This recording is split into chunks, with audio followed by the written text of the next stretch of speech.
There is a softness that enfolds the earth when sunset changes into evening air. Flowers unfold their freshness, and the mirthful wind laughs warmingly on skin left bare. The mirage twilight simmers on the flare of the cold clouds, and casts its rosy darts on mirror leaves and buildings everywhere.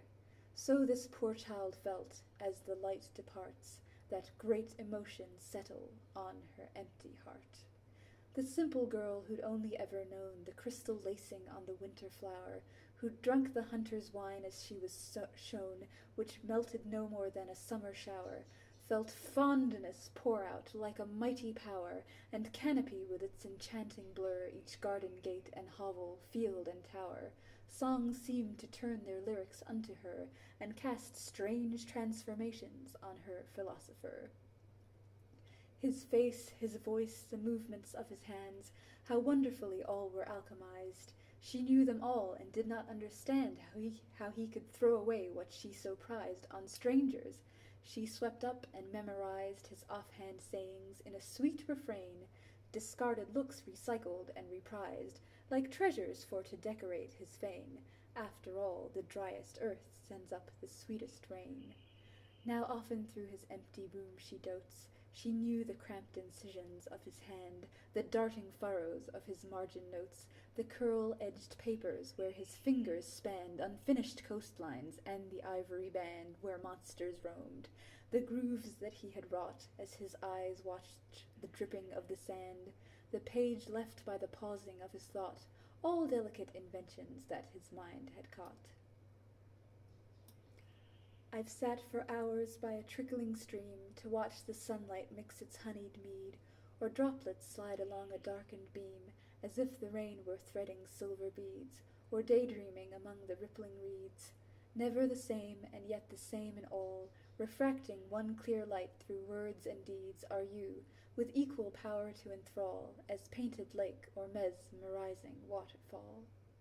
So she thought, the jewel of her misery, that gave the sweetest pleasure where it stung, that he could never love reciprocally, that she held like a lemon on her tongue. Her love rose like a lighthouse beam among selfish affections, where it seemed that all devotion must be from devotion wrung. Love that ennobles, love that through the halls silent recedes, and leaves no shadow where it falls.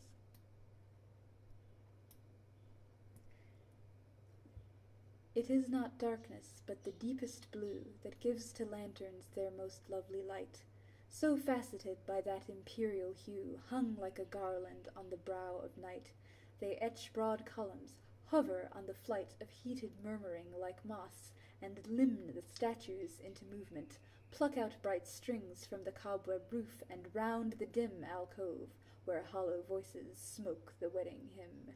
Press through the press, the wide unfearing doors stand open, maiden, beggar, lord, and beast may have their entrance here, the panelled floor shall touch your feet with warmth. Vapours released from kindling spices hang the humid air, of sandalwood and cedar and the creased shavings of cinnamon, while hosts of rare flowers seem like peacocks to let their feathers flare.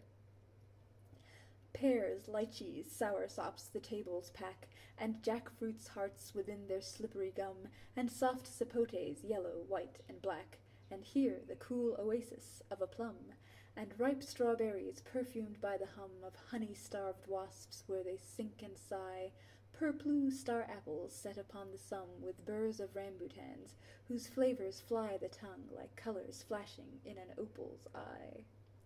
Her hand against the column, the array of flowers, fumes, and light wrought on her sense. How could it, after all, be wrong to say the truth of love that asks no recompense? She waited till the warm magnificence had set her melting heart to overflow, and this the tempting thought that drew her thence at last. If ever someone loved me so, so much as I love him, then I would like to know.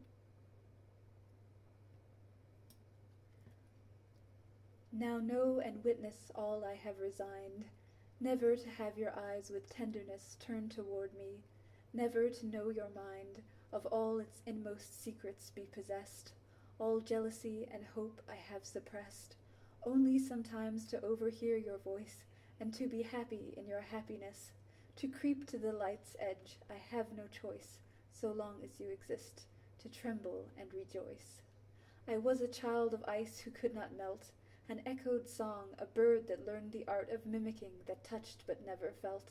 I would have spent my life playing a part, not knowing what it is to have a heart. If not for you, I have no more ambition than to thank you for being who you are, the signal flare, the heartbeat, the fruition of all my faded dreams. Your love has made me human.